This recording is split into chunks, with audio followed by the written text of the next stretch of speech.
In this video, I'm going to present you one of the less well-known of the French military Sabre, which was the model 1816 for the Light Cavalry, who had the difficult task to replace the year 9 or year 11 Light Cavalry Sabre that was used during the wars. And unfortunately, the design of the 1816 proved to be lacking and had many setbacks that explain partly why it had a relatively short lifespan compared to other Sabre that came before or after it. And I will explain more in detail the why in this video.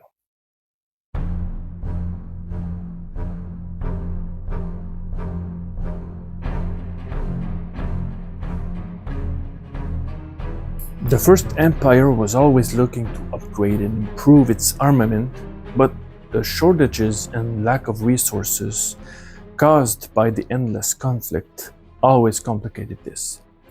The restoration that followed in 1815 now had the advantage of being in peacetime to finally move forward with this concept of standardization that was started years before.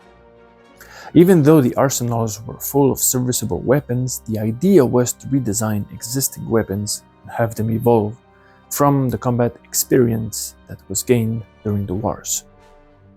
For example, both the year 13 or year 11 heavy and light cavalry sabre had their own problems and setbacks or shortcomings, which were observed during the campaigns, but they had the potential to be used for the better. So the core designs were relatively unchanged or untouched, except for new features that were added to them.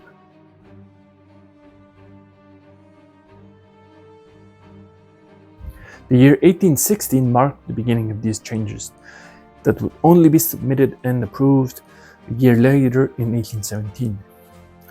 The heavy cavalry version that came out wasn't so different from its predecessor compared to the light cavalry model, which had many more changes made to its morphology.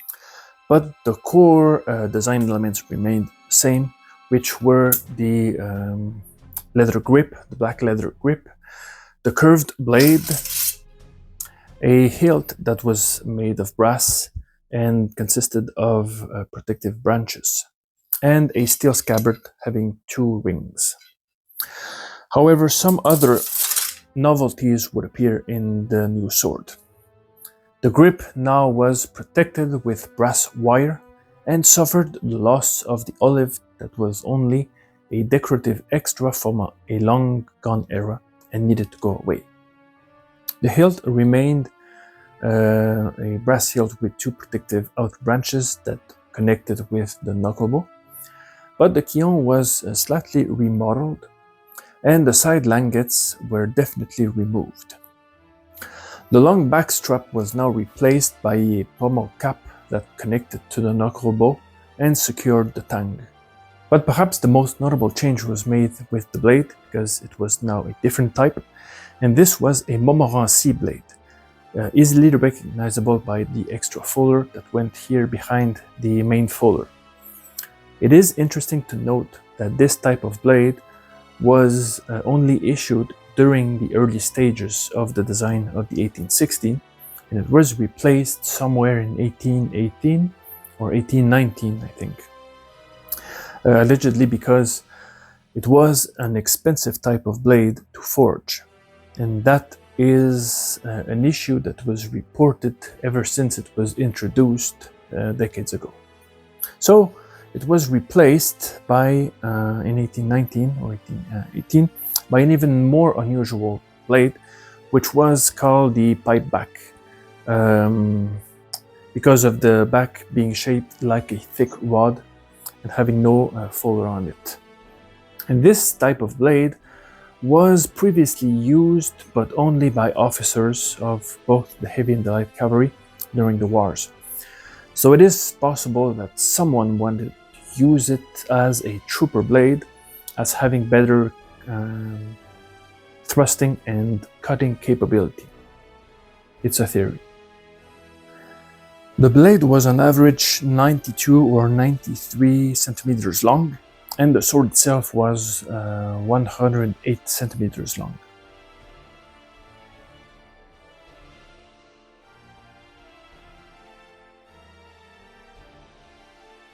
The inspection stamps were placed in vertical order, and the blade was still marked by the state manufacturer of Klingenthal, having the month and the year of production in the back. In this example, the markings are Abbé for Jean Bureau, who was the inspector from February 1819 to March 1822. The stamp of Jean-Georges Bic, controller first class from May 1815 to August 1824. And the L for revisor François Lobstein, who was there since 1804, right up to July 1821. The back reads Manufacture Royale de Klingenthal, August 1819. The knuckle bow branch has the stamps of the inspector and the director, as well as the number 33.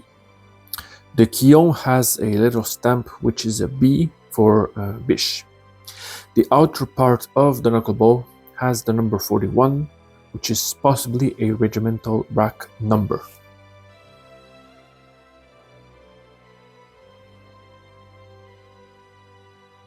One of the new concepts was to make an 1816 for officers.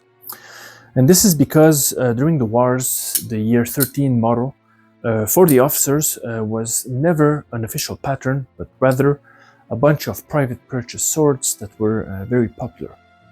And this was intended to be corrected in 1816 with the introduction of a regulation sword that should be used by the officers of the Light Cavalry.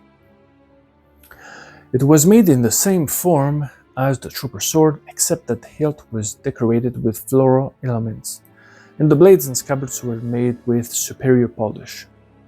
Like the trooper sword, they too were made at first with a Montmorency blade that was changed by the back type. And my specimen here is fitted with the first type of blade. The sword was mostly made available in the private sector and was manufactured in rather low numbers by Klingenthal, which explains partly why it's so hard to find today. As with the trooper sword, the year 13 Light Cavalry was also still preferred over the new sword, despite being a regulation. This example that I have has an early Montmorency blade that was made and sold by the private company of Colo Compagnie Klingenthal, which was part of a private purchase order, which was very common for the officers. Unlike the trooper version, the hilt has no visible stamps or markings.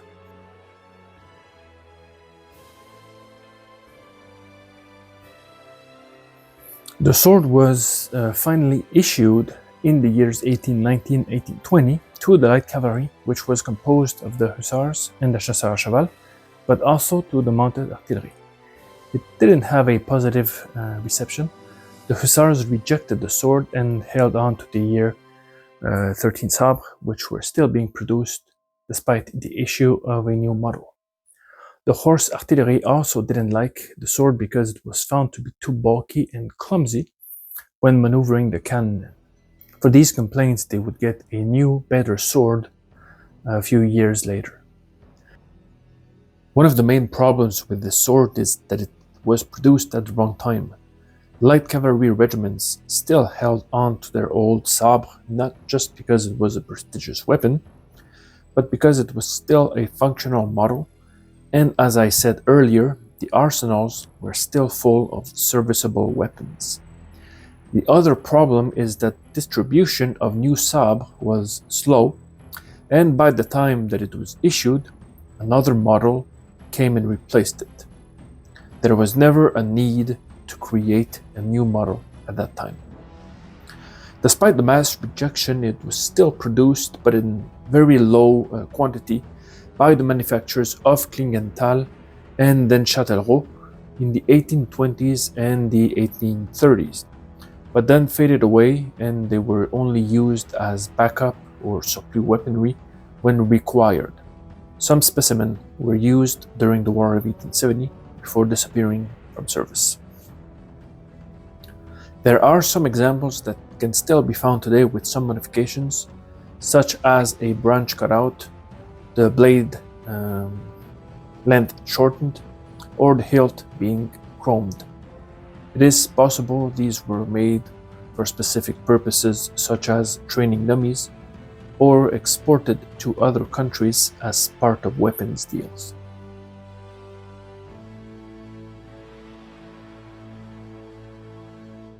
In the end, the 1816, despite all its efforts and novelty, remained outclassed by the year 13 Light Cavalry Sabre it was supposed to replace. So the design was reconsidered and retooled. In this sense, we may consider this Sabre as an in-between model whose sole purpose was to be a temporary bridge between two Sabres. And just 3 years after being issued, a better, superior sword came out from the drawing board, which would prove to be much better and much more efficient.